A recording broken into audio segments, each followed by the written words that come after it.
네, 안녕하세요. 오늘은 3단원 파동의 성질과 이용해서 두 번째 시간인데요. 전반사와 전자기파에 대해 다뤄보도록 할게요. 자, 우리 저번 시간에 파동의 기본적인 성질에 대해서 배웠는데요. 이 성질 중에서 이제 특히 굴절에 대해서 많이 배웠어요. 자, 근데 이제 오늘 배울 전반사라는 거는요. 이 굴절과도 관련이 깊어요. 자, 전반사라는 거는 쉽게 얘기하면은 전반사.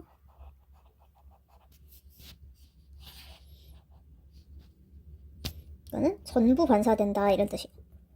자, 파동이 빛이 이렇게 경계면으로 비스듬하게 진행할 때, 자, 이 매질이 성질이 달라지면요, 그러면은 속도가 차이가 나기 때문에 이 법선에 대해서 이 진행 방향이 꺾이게 되죠. 이런 걸 이제 굴절이라고 그랬어요. 자, 그런데요, 이렇게 빛이 들어가게 되면은 100% 굴절하는 경우는 많이 없고, 이렇게 일부는 반사되고요, 일부는 굴절하게 돼요. 자, 그럼 이게 일부 반사되고 일부 굴절돼요. 자, 여기서 이렇게 법선으로부터 각을 재는 거라고 그랬죠. 법선으로부터 진 들어가는 광선, 이건 이제 입사각이고요. 입사각과 반사각은 이렇게 항상 같습니다. 이게 반사 법칙이에요. 입사각과 반사각은 항상 같다. 그리고 굴절각은 당연히 다를 수도 있겠지. 매질의 성질에 따라서 입사각보다 클 수도 있고 작을 수도 있어요. 자, 이렇게 일부는 반사되고 이렇게 일부는 굴절되게 되는데요. 자, 내가 만약에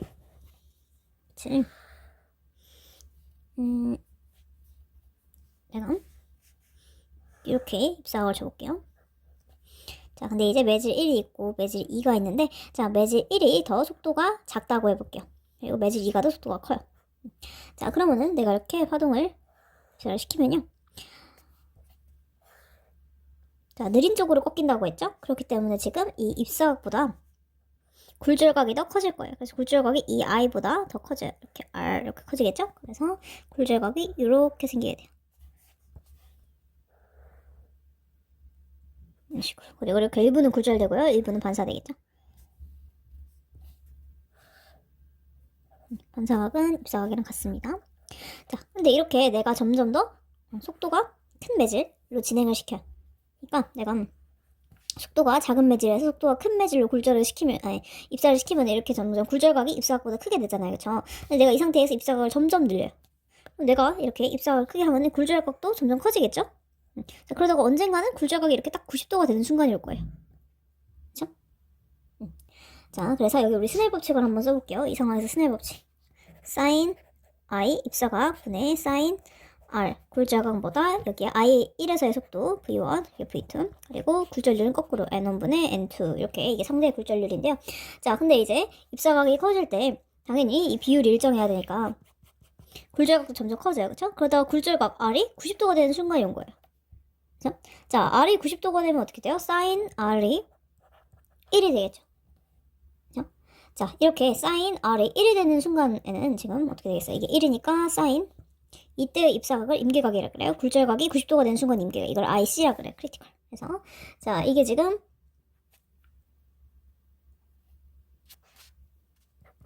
N1분의 N2 이렇게 되겠죠? 왜냐면 아까 사인 R이 얘가 1이니까요. 자, 이때 굴절각이 90도가 되는 순간에 이 입사각을 임계각이랍니다. 자, 그러면은 당연히 이 IC, 이 임계각, 즉 입사각은 90도보다 작겠죠, 그쵸? 그러니까 90도보다 작게 되니까 사인 입사각은 항상, 사인 임계각은 항상 1보다 작게 돼요. 이 말은 N2보다 N1이 더 크다 이 말이에요. 자, 그래서 여기서의 굴절률 N1과 이 N2를 비교하게 되면 반드시 굴절률이 큰 곳에서 N1이 더 커야 돼요. 굴절률이 더 큰 곳에서 굴절률이 작은 곳으로, 즉 속도가 느린 쪽에서 속도가 빠른 쪽으로 이렇게 진행을 시켜야지 이게 임계각이 되었을 때 굴절각이 굴도가 될 수가 있어요. 만약에 이쪽 매질 2에서의 굴절률이 더 커요. 그러면은 얘가 이렇게 아무리 젖혀서 아무리 입사각을 키워준다 그래도 굴절각이 이거보다 작게 되거든요. 이렇게 되면은 굴절각이 90도가 될 수가 없어요. 자, 굴절각이 90도가 되는 순간이 왜 중요하냐? 자, 굴절각이 90도가 되게 되면요, 이제 더 이상 굴절을 일어나지 않고요, 100% 반사만 일어나게 됩니다. 자, 이게 뭐다? 이게 전반사예요. 이해되셨나요? 자, 그래서 이게 입사각이 임계각보다 조금이라도 커지게 되면, 뭐 0.001도라도 커지게 되면은 그 순간은 굴절 플러스 자, 입사되는 빛이 굴절 플러스 반사가 일어나는데 이제 입사각이 임계각보다 커지는 순간 이 굴절되는 각이 0이 되는 거예요. 임계각은 언제? 굴절각이 90도가 되는 순간. 그래서 반사가 100% 다 일어나게 돼요. 이거를 이제 전반사라고 합니다. 그래서 전반사가 일어나게 되면요. 그러면은 이제 굴절되는 값이 들어간 빛이 전부 100% 나오게 돼요. 자, 그래서 여기서 중요한 거는 전반사가 일어날 조건. 자, 전반사가 일어날 조건은 일단 입사각이 임계각보다 커져야 되겠죠, 그렇죠? 그리고 이 입사각이 임계각보다 클 때 이제 굴절각이 90도가 돼야 되잖아요, 그렇죠? 그러면 어떻게 된다? 이 사인 임계각이 1보다 작으니까요, n2보다 n1이 더 커야 돼요. 전부 다 굴절율이 큰 매질, 즉 이 n1이 n2보다 더 커야 되니까 굴절율이 큰 매질에서 작은 매질로 진행시켜야 돼요. 자, 빛 같은 경우에는 이 매질이 밀할수록 더 이제 속력이 느려지고 굴절율이 커진다 그랬죠? 이 굴절율 공식 기억나시죠? C는 NV. 그래서 이게 속도가 느릴수록 굴절율이 커져요. 자, 굴절율이 크다는 거는 속도가 느린 매질, 그리고 미련 매질. 그리고 작은 매질은 속도가 빠른 매질, 소한 매질 이렇게 생각해 주시면 됩니다. 자, 그래서 이 전반사를 이용하면요, 빛의 세기가 약해지지 않고 빛의 진행 경로를 바꿀 수 있다는 장점이 있어요. 빛이 이제 기본적으로 직진을 하는데, 이렇게 빛의 진행 경로를 내가 바꿔주고 싶으면 이렇게 전반사를 시키게 되면은 들어오는 게 전부 100%다 나가기 때문에 중간에 빛의 세기가 약해지거나 손실되거나 하지가 않아요. 이걸 이용해가지고 우리 정보 통신할 때 많이 사용을 하는데요. 그게 이제 전반사를 이용하는 게 광통신이에요.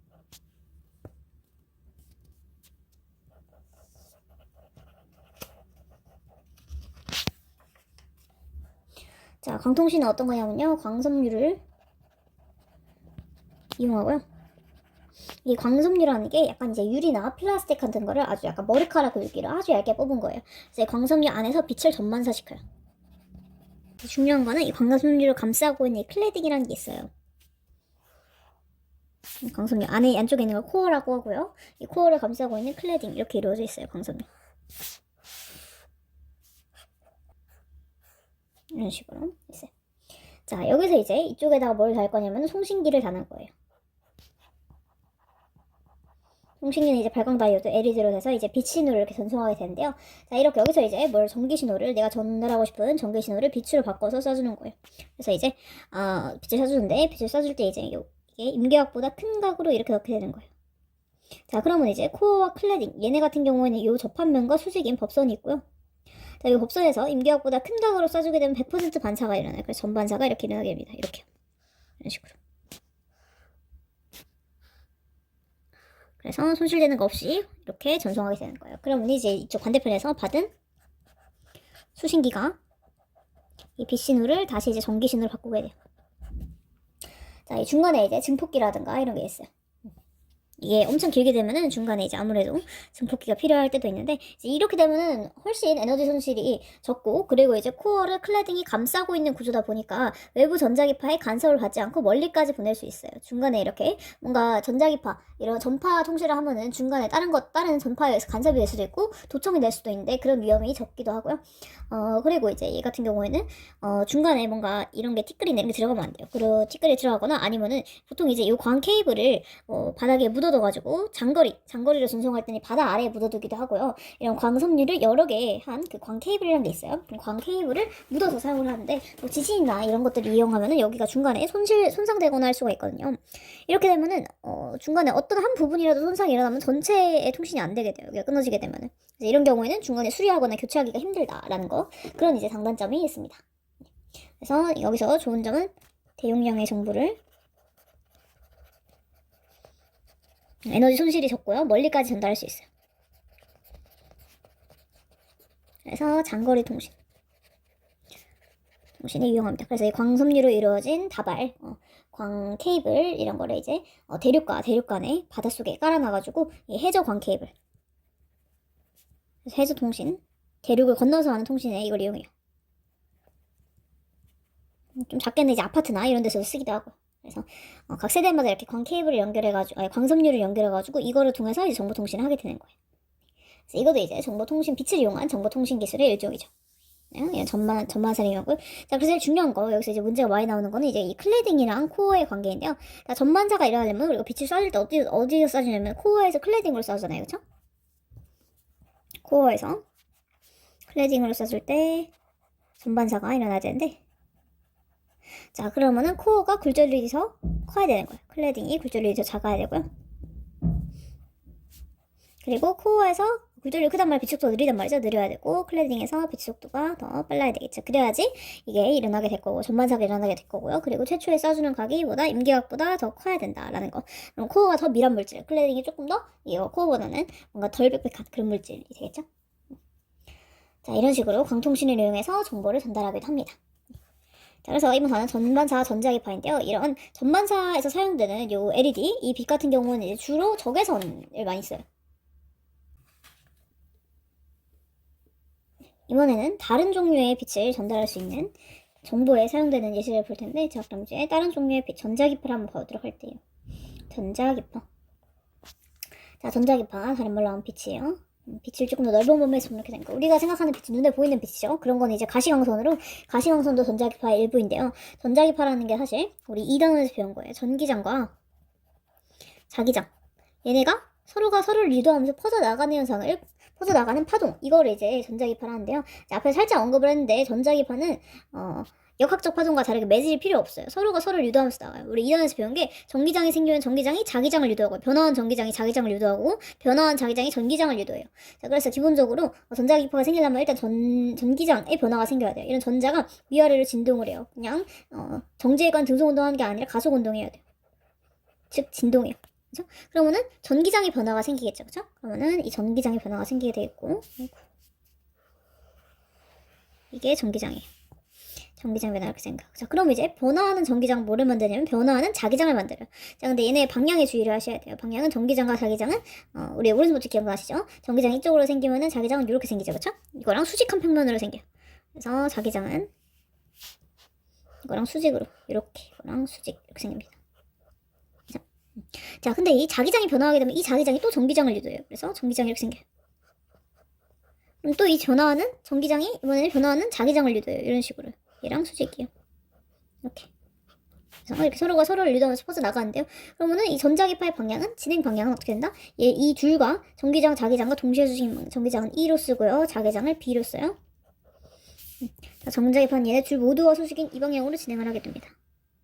이게 전자기파의 진행 방향이에요. 그러면 전기장은 이렇게 진행 방향과 수직으로 이렇게 진행을 하게 되고, 자기장은 이 둘 모두가 수직인 방향으로 이렇게 진행을 하게 돼요. 그죠? 이렇게 서로 수직입니다. 자, 이런 걸 이제 전자기파라고 해요. 자, 그래서 전자기파는 파동의 형태로 에너지를 전달하는데요. 기본적으로 파동이에요. 근데 이제 특징은 매질 없이도 진행할 수 있어요. 자, 그리고 이 진공에서 제일 빠르다 그랬죠? 그래서 진공에서의 전자기파 속력은요. 자, 얘는 매질이 없어도 진행할 수 있기 때문에 진공의 전자기파 속력은 이제 이론적으로 계산해서 유도할 수가 있어요. 이거는 파장에 관계없이 모두 일정이요. C. 그래서 이건 상수예요, 상수. 얘는 이제 초속 30만 km 정도예요. 약 30만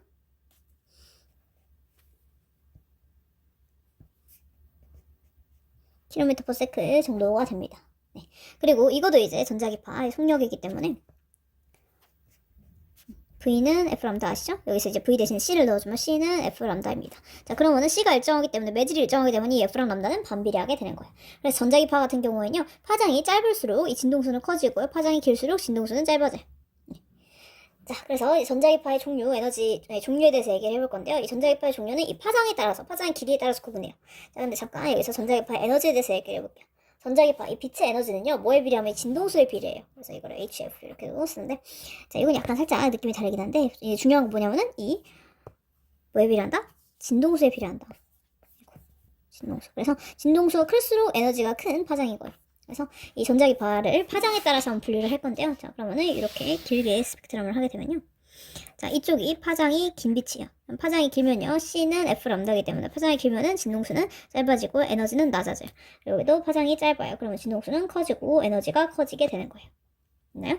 자, 그럼 일단은 우리가 볼 수 있는 빛인 가시광선은 여기 중간 어디쯤에 있어요? 자, 가시광선은요, 무지개 생각하시면 편해요. 무지개는 제일 위쪽에 뭐가 있냐면 빨간색부터 안쪽으로 갈수록 이렇게 보라색이죠, 그쵸? 보면 보라색이 제일 짧아요. 그래서 보라색이 제일 파장이 짧은 거예요. 그래서 보라색, 빨간색 이렇게 있어요. 그리고 이제 여기가 우리가 볼 수 있는 빛이고 빨간색 바깥으로 있는 게 뭐냐면 이게 적외선이에요. 무지개 뜨면 이렇게 있는데 우리 눈 안 보여서 그런 거예요. 그래서 이제 빨간색보다 파장이 긴 걸 이제 적외선이라고 그래요. 그리고 보라색보다 파장이 짧은 거, 보라색 안쪽에 뭐가 있냐면 이게 자외선이에요. 그래서 자외선이 이제 살균 기능을 하죠, 그렇죠? 그래서 우리 뭔가 식당에서 뭐 소독하거나 할 때 자외선 소독기를 사용하죠. 적외선 같은 경우에는요, 딱 우리 몸에서 적외선 카메라를 통해서 우리 온도를 재고할 수가 있잖아요, 그렇죠? 사람 체온 정도에서도 방출을 할 수 있는 그런 이제 낮은 에너지의 그런 빛이에요.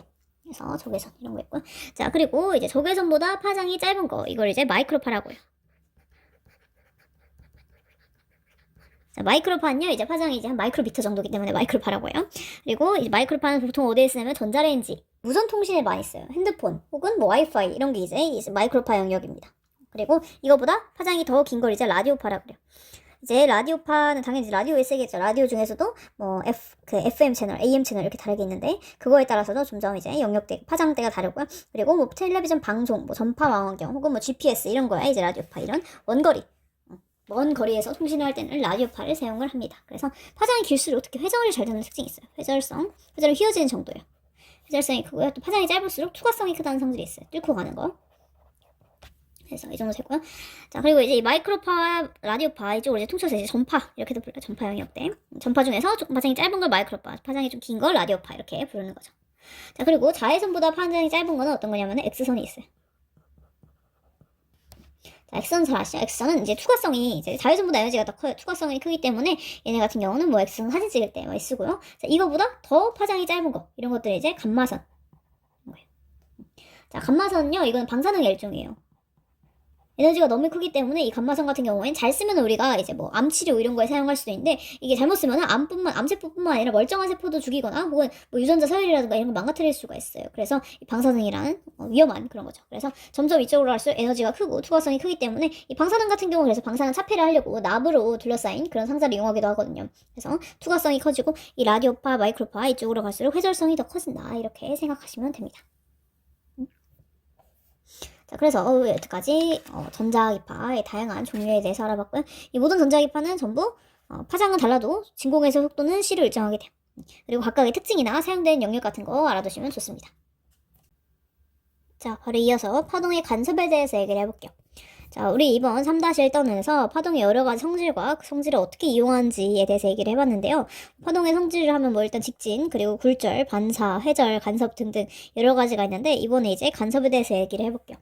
자, 파동은 먼저 파동의 중첩이라는 거에 대해서 얘기를 해볼게요. 중첩. 자, 우리 파동이 뭐였어요? 파동은요, 어떤 공간상의 한 점에서 생기는 진동이, 한 점을 파원이라고 그랬고, 이 파원에서 생기는 진동이 공간상에 이렇게 퍼져나가면서 에너지를 전달하는 거라고 그랬어요. 그쵸? 자, 근데 이제 이 파동이, 그러니까 기본적으로 이게 진동이 퍼져나가는 현상이기 때문에 이건 시간에 대해서 이렇게 진행한다고 보시면 되거든요. 자, 그런데 이제 이 파동의 중첩이라는 거는 여러 파동이 한 지점에서 만나면서 서로 같은 시점에 한 지점에서 만나서 서로 겹쳐진 현상을 얘기해요. 그러니까 파동이 겹친다 이렇게 생각하면 돼요. 그래서 파동의 중첩이 될 때 이제 두 파동이 겹쳐진다. 한 지점에서. 이때 어떤 일이 벌어지는지를 조금 얘기를 해볼게요. 자, 먼저 이제 파동 두 개가 있어요. 서로 다른 파동인데 이제 한 파동은 이제 이렇게 오른쪽으로 진행을 하고요. 다른 파동은 이렇게 왼쪽으로 진행을 한다고 해볼게요. 자, 그러면 두 파동이 속도가 지금 진행 속도가 일단 뭐 같다고 해볼까요? 그러면 얘네들이 중심에서 만나겠죠, 그쵸? 그래서 지금 한 지점에서 있는데 그러면 진행 속도가 같으면 뭐 중심에서 만날 거예요, 그쵸? 자, 그러면 지금 두 파동의 진폭이 다르죠? 이 빨간 파동은요, 진폭이 이만큼이고 파란 파동은 진폭이 그보다 조금 작아요, 그쵸? 이 정도 될 것 같네요. 진동 중심으로부터 진폭이 다른데, 자, 그 두 파동이 여기서 만날 거예요. 자, 만나게 되면요, 두 파동이 겹쳐질 때, 이 겹쳐진 파동을 이제 합성파라 그래요. 이제 합성파가 생길 때 그 합성파의 변이가 어떻게 되냐. 자, 변이라는 건 중심으로부터 변한 위치 이만큼. 여기 빨간색은 이만큼이 변이고요. 파란색 파동 같은 경우에는 지금 변이가 이만큼이죠. 자, 그러면 두 파동이 만나서 생기는 합성파 같은 경우에 변이가 어떻게 되냐. 이 빨간색의 파동의 변이에 파란색 파동의 변이를 합한 만큼이 이 합성파의 변이가 돼요. 그래서 이 합성파가 이렇게 생성이 되는 거죠. 예, 되셨나요? 자, 만약에 뭐 변이 방향이 반대일 수도 있겠죠. 빨간색은 이렇게 생기는데 파란색은 변이가 이렇게 반대 방향으로 생길 수도 있겠죠, 그렇죠? 자, 그럼 이것도 똑같이 가운데에서 생기는 파동은요, 각 파동의 변이의 합입니다. 그래서 이 정도의 변이의 파란색 파동의 변이가 아래쪽으로 이만큼은요, 여기서 이걸 뺀 것만큼의 합성파가 생기겠죠? 그래서 합성파가 여기서 뺀 거죠. 한 요 정도 생길 거예요. 이게 합성파의 변이겠죠, 그렇죠? 자, 이런 걸 이제 파동의 합성이라고 생각을 해주시면 되고요. 자, 그리고 두 파동이 이렇게 만나서 중첩된 후에, 중첩돼서 이렇게 합성파가 생긴 이후에 그 뒤로 이제 서로가 서로한테 영향을 주지 않고 반대로 스쳐 지나가요. 그래서 얘네들이 지금 여기서 겹쳐졌다고 해서 얘네들의 원래 각자 이 파동 1, 파동 2라고 하면요. 이 빨간 파동과 파란 파동, 빨간 파동, 파동 1과 파란 파동, 파동 2가 서로 각자의 성질, 뭐 진동수라든가 파장이라든가 이걸 유지한 채로 그냥 겹쳐지기만 하고 그냥 그대로 진행하는 거예요. 겹쳐진 이후에 뭔가 파동의 성격이 바뀌지 않고요. 그냥 가던 길을 그대로 갑니다. 이렇게 파동이 중첩된 이후에도 원래 성질을 유지하면서 독립적으로 진행하는 성질을 파동의 독립성이라고 그래요. 파동의 독립성. 자, 이때 이제 여기서 두 파동이 겹쳐서 이렇게 중첩돼서 진폭이 변하는 현상을 파동의 간섭이라고 해요. 파동의 간섭. 파동이 중첩돼서 진폭이 변하는 현상. 자, 이때 이렇게 첫 번째 경우처럼 이 윗경우처럼 진폭이 더 커지는 경우도 있고 밑에 경우처럼 진폭이 더 작아지는 경우도 있겠죠? 이렇게 진폭이 커지는 경우를 보강간섭이라 그러는데요. 자, 두 가지 보강간섭이랑 상쇄간섭이 있어요. 보강간섭은 진폭이 커지는 경우, 그리고 상쇄간섭은요 진폭이 약해지는 경우. 이건 직관적으로 이해하시면 돼요. 보강간섭 같은 경우는요, 파동이 같은 위상끼리 만나면은 그럼 이제 진폭이 커져요. 같은 위상이라는 거는 자, 위상이라는 거는 각 점에 각각의 매질들이 있잖아요, 그렇죠? 파동이라는 건 매질이 직접 이동하는 게 아니라 매질은 그 자리에서 진동만 하고, 그리고 그 진동되면서 에너지가 전달이 되는 거였는데요. 자, 근데 이때 그 지점의 운동 상태, 위치의 운동 상태를 위상이라 그래요. 그래서 위치의 운동 상태 합쳐서 위상을 생각하시면 되는데, 자, 그래서 만약에 이 점에서 지금 이 매질의 위상은요, 지금 위치가 지금 요 지점이고, 운동 상태는 지금 나는 지금 올라갔지만 파동의 진행 상태를 이렇게 보면은 파동이 이쪽으로 진행하잖아요, 그렇죠? 이렇게 진행하면은 이 매질은 다음 순간에 아래쪽으로 이렇게 운동가 있죠? 그래서 이렇게 위치의 운동세를 합쳐서 파동의 위상이라 그러는데요. 그래서 같은 위상끼리 겹치는 경우에는 보강간섭이 일어나요. 즉 마루와 마루, 골과 골끼리 겹치게 되면은 그러면은 보강간섭이 일어납니다. 그래서 이거 보실게요. 자, 그렇게 되면은 지금 위치가 자, 여기다 내가 뭐 숫자를 해볼게. 여기 1, 2, 3, 4. 여기가 1, 2, 3, 4요. 자, 그러면은 1에서 지금 마루고, 여기도 마루, 그리고 3에서 골, 3에서 골이죠. 마루에 있는 친구와 마루에 있는 친구가 만나고요. 골에 있는 친구와 골에 있는 친구가 만날 거예요. 그러면은 진폭이 이렇게 두 개가 되겠죠? 두 배가 됩니다. 그래서 1, 2, 3, 4. 얘는 마루에서는 이렇게 두 배, 골에서는 이렇게 또 두 배. 이렇게 보강간섭이 일어나게 되는 거죠. 네. 자, 이런 걸 보강간섭. 그래서 합성파의 진폭이 크게 됩니다. 만약에 이제 얘네들의 진폭이 둘 다 같은 경우에는 A로 같은 경우에는 합성파의 진폭은 2A가 되겠죠. 그렇죠? 같은 위상끼리 겹치면은 보강간섭. 그러면 상쇄간섭은 반대 위상끼리 겹치는 경우겠죠? 이렇게 되면은 진폭이 작아지게 될 거예요. 자, 그러면은 이 지점에서 마루였던 친구와 이 1번에서 골이었던 친구가 만나게 되겠죠? 자, 그러면은 진폭이 A, 그리고 여기서는 마이너스 A. 크게 갖고 방향이 반대니까 합치게 되면 당연히 0이 되겠죠.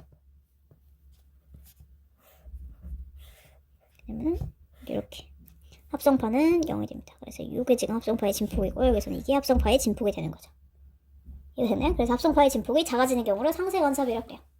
자, 이렇게 보강간섭과 상쇄간섭. 이거는 이제 어떻게 결정되냐? 이거는 이제 뒤에서 계속 나올 텐데 제일 중요한 건 이거예요.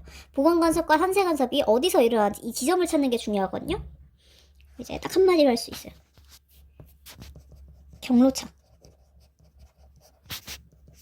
이 경로차를 잘 보시면요. 이 경로차가 반파장의 짝수배인지 홀수배인지를 잘 보시면 돼요.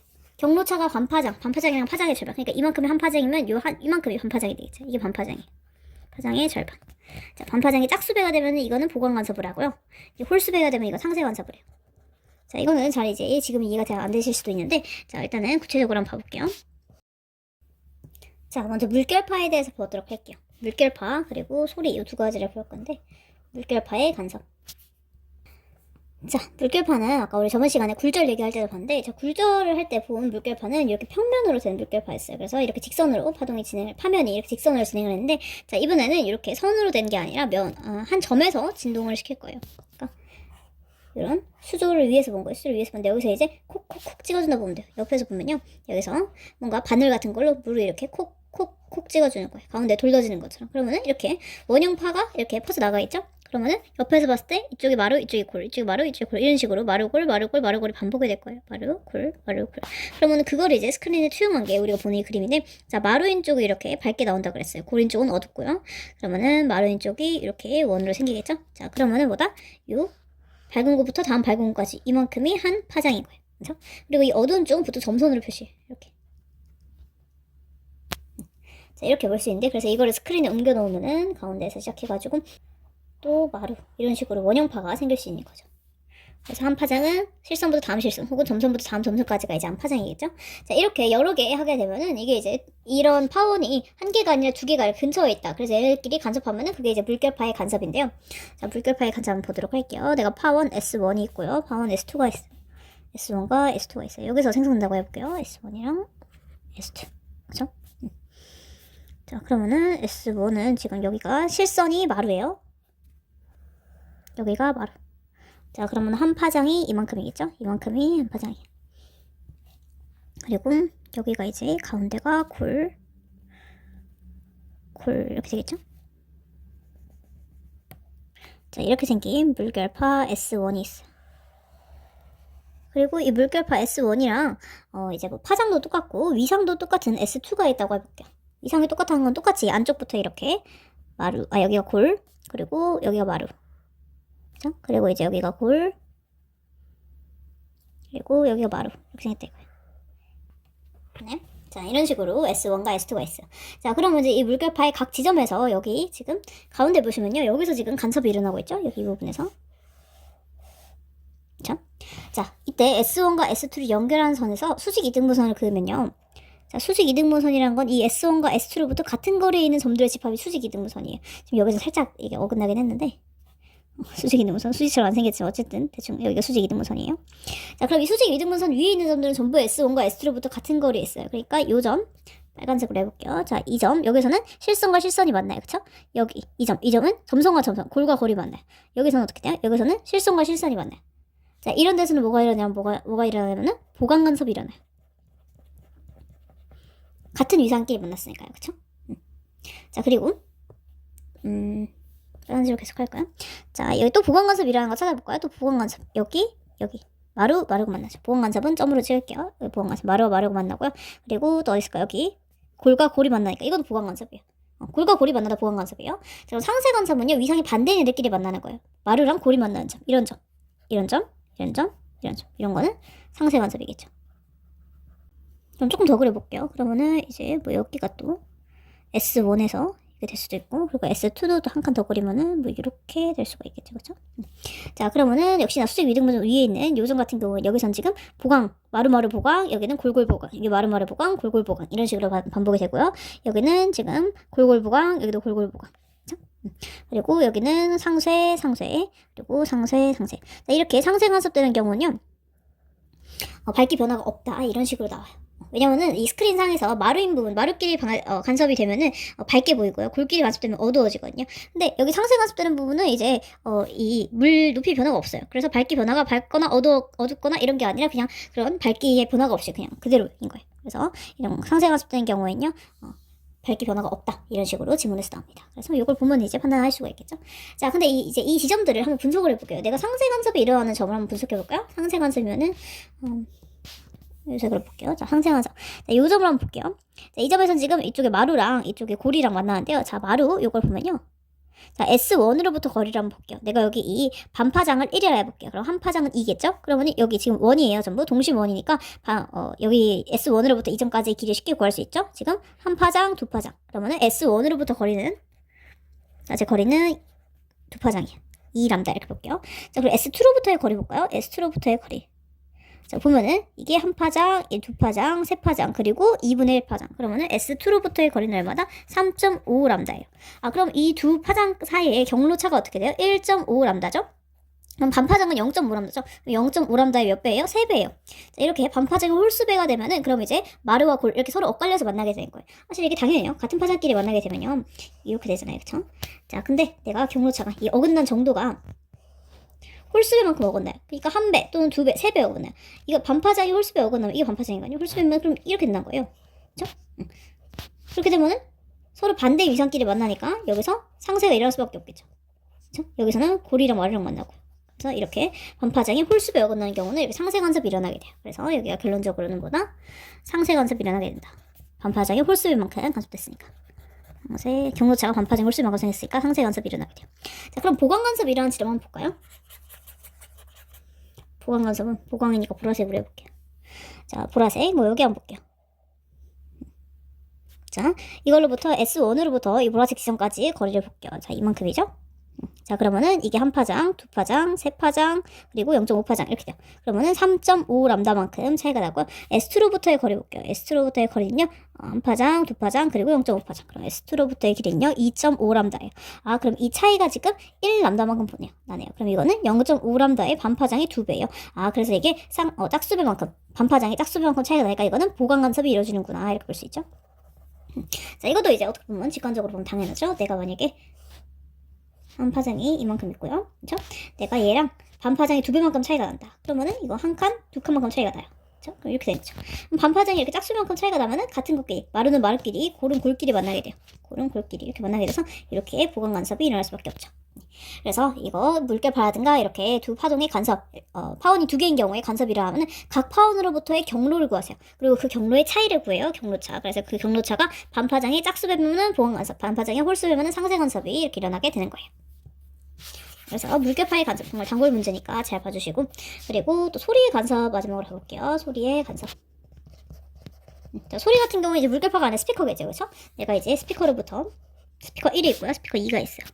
이제 보통 파워는 소스라 가지고 S로 표시를 해요. 그래서 여기 S1, 이게 S2 이렇게 볼게요. 자, 이렇게 같은 직선상에 놓여져 있고요. 제가 이제 여기를 지나다니면서 이 지점을 사람이 지나다니면 소리를 듣는 거예요, 그렇죠? 자, 그러면은 내가 이제 쭉 지나갈 건데. 자, 이 S1으로부터 오는 파장하고 S2로부터 오는 파장이 내 귀에서 이제 간섭돼서 들리겠죠, 그쵸? 그걸 한번 생각해 볼게요. 자, S1으로부터 오는 파동의 경로는요, 어떻게 했냐? 이렇게 오겠죠, 그쵸, 나한테? S2로부터 오는 파장은 이렇게 될 거예요. 자, 근데 내가 만약에 이 S1과 S2로부터 정확히 가운데에 있어요. 자, 가운데에 예를 들면은, 이것도 이제 똑같죠? S1과 S2의 수직 이등분선 위에 있어요. 자, 그럼 이제 사람이 여기 서 있으면요, S1과 S2로부터의 이 길이가 정확히 같아요. 그쵸? 그러면은, 경로차가 0이죠, 그쵸? 경로차가 0이 되면요, 이제 반파장의 0배, 0은 짝수예요. 그러니까 여기서는 뭐가 일어난다? 보강간섭이 일어나요. 그쵸? 그리고 그 다음에 내가 만약에 사람이 여기서 있어요. 네, 이렇게 이 길이와 이 길이의 차를 구해봐. 그쵸? 자, 근데 이제 S1과 S2에서 이제 같은 파장의 노래가 같은 위상으로 이제 나온다. 이렇게 이제 당연히 가정을 해줘야 돼요. 여기서 이제 파장이 나오는데, 여기서 파장은 한 파장, 두 파장 이렇게 나와요. 그쵸? 자, 여기서는 한 파장, 그리고 반파장 이렇게 나온다 해볼게요. 자, 그러면 여기서는 지금 경로차가 S1으로부터는 2람다만큼 차이가 나고 S2로부터는 1.5람다만큼 차이가 나요. 그러면은 경로차가 0.5람다, 즉 반파장의 한 배예요. 아, 그럼 여기서는 뭐가 일어나요? 상쇄간섭이 일어나요. 이거 됐나요? 이런 식으로 하는 거예요. 자, 그럼 이쪽에서 볼게요. 이쪽 같은 경우에는 지금, 자, 여기서 또 좀 떨어지면요. 자, 여기서부터 거리가 있고 S2로부터 거리가 있죠? 자, S1으로부터는 지금 1람다, 2람다, 3람다만큼 경로의 차이가 있다 볼게요. 자, S2로부터는 1람다, 2람다만큼 차이가 있어요. 그러면은 S1으로부터 경로는 3람다, S2로부터의 경로는 2람다잖아요. 그쵸? 그럼 3람다에서 2람다 빼면은 1람다죠. 아, 그럼 이거는 0.5람다. 반파장이 2배니까 이제 짝수배죠. 그쵸? 그러면은 얘는 경로차가 반파장이 짝수배니까 여기서는 보강간섭이 일어나요. 그쵸? 자, 여기 완전 맞은편으로도 이게 대칭이니까, 이게 정확히 대칭이니까 여기서도 이제 마찬가지일 거예요. 자, 그럼 이제 어떻게 되는지 알겠죠? 이 두 파원으로부터 정확히 가운데 수직 이등분선 상에 있을 때는 경로차가 같으니까 두 파원에서 발생하는 파동의 위상이 같게 되면은 가운데에서 보강간섭이 일어나고요. 그리고 여기로부터 멀어질수록 보강간섭, 상쇄간섭, 보강간섭, 상쇄간섭 이렇게 반복되는 거예요. 대칭으로. 보강상쇄, 보강상쇄 이런 식으로 반복이 됩니다. 그래서 내가 여기 스피커가 양쪽에 있고 이 지점을 따라서 쭉 걸어가게 되면 소리가 상쇄간섭 되는 지점에서는 소리가 잘 안 들렸다가 보강간섭 일어나는 지점에서는 소리가 크게 들렸다가 그래서 소리가 크게 작게 이렇게 반복해서 들리게 될 거예요. 자, 그래서 각각 이 지점을 찾으려면 뭘 해야 된다? 이 각 지점에서 두 파원으로부터 경로의 차가 반파장의 짝수변지, 홀수변지 확인해 주시면 됩니다. 자, 여기까지 이제 간섭에 대한 얘기를 했고요. 그러면 이제 이 간섭을 또 어디에 써먹냐? 물결파도 있고 소리도 있고 뭐 빛의 간섭 이런 거를 빛의 간섭은 조금 실생활에 연결해서 생각해보면요, 뭔가 우리 비누나 이런 기름 같은 거 뜰 때 뭔가 무지개색으로 예쁘게 나오는 거 있잖아요, 그쵸? 그런 게 이제 간섭에 의한 현상인데요. 예를 들어 이 물이 있고 물 위에 이제 비누막, 뭐 기름막 이런 게 있어요. 그쵸? 이렇게 층이 있죠. 여기 공기가 있는데요. 자, 우리 빛이 이렇게 나오면요, 빛이 여기 통과할 때 일부는 반사되고 일부는 굴절된다 그랬죠? 그래서 여기 한 번 경계면서 일부 반사되는 빛이 있을 수 있고요. 그리고 일부는 이제 굴절돼요. 그쵸? 공기보다 이제 여기서 굴절되고 또 뭐 굴절 또 되고 이렇게 일어날 수 있겠죠. 그래서 이렇게 한 번 굴절된 빛이 우리 눈에 이렇게 올 때, 자, 그러면은 경로차가 생기겠죠? 그냥 바로 온 빛하고 이 빛하고 경로차가 이만큼, 요거의 2배만큼 생겨. 자, 이 경로 차이에 요거의 2배만큼이 반파장의 정수배, 반파장의 그 홀수배면은 이제 상쇄간섭이 일어날 수도 있고요. 그리고 이 경로차가 반파장이 짝수이면 그런 보강간섭이 일어날 수도 있어요. 그쵸? 자, 그래서 얘네가 이제 빛의 위상이 반대면은 이제 상쇄간섭이 일어나가지고 이제 여기서 잘 안 보이게 되는 거고, 그리고 이제 이게 경로차가 반파장이 짝수이면 보강간섭이 일어나게 돼서 이제 색깔이 바뀌게 되는 거예요. 그래서 이제 비누막을 보면요, 이제 예쁘게 색깔이 나오는 부분과 안 나오는 부분이 이제 번갈아서 나와요. 그게 이런 이유고요.